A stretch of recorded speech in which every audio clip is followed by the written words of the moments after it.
Welcome to ECN Trade Daily Video.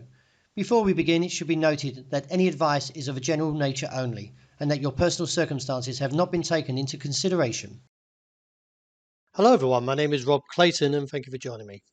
Since rebounding off the mid 63 cent area, the Australian dollar continues to display a solid climb and crushing the level or the resistance at 64.5, which has now possibly extended the lead onto the region of 65.30-35 as the next target.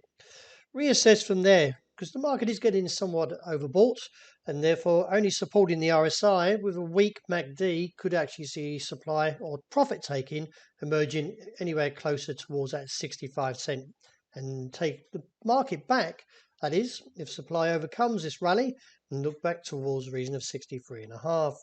Since displaying an outside range day, the market was a bit whipsawed overnight for the euro as it headed lower towards its objective of 107.7585, but rebounded and respectively holding now above 108. I feel the market's still a little bit to the weaker side, but there is a bit of divergence here, so towards anywhere close to 108 may find further demand. Meanwhile, the Kansas City Fed's annual symposium in Jackson Hole, it's about to kick off and runs to Saturday. The main event comes on Friday when US Federal Reserve Chairman Jerome Powell delivers his speech to central bankers. The theme is titled Structural Shifts in Global Economy. It is unlikely, though, Powell will offer any specific near-term or out views on monetary policy decisions. But investors are hoping that Fed may outline how the central bank will assess whether rates should go higher and determine when it's time to start cutting them. So keep an eye on that. That kicks off Thursday, wraps up on Saturday. Viewing dollar yen, the market slips further and beneath 145 and now pressures the key level of 144.60. A break there would see an extension to this pullback and maybe even look towards 143.85 before demand returning. I haven't abandoned the top side yet and just see this as potential profit taking in front of the current symposium in Jackson Hole. Therefore, traders still fear that the market may be a little bit more to the whipsawed side.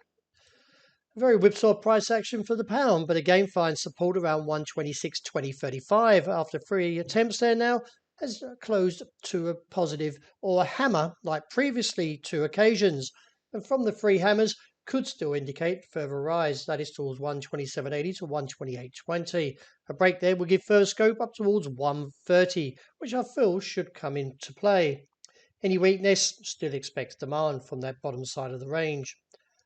Gold also put a very strong performance in overnight and crushes the level of 1,910.11 and now puts an extension to the top side to 1,918 to maybe 1,926.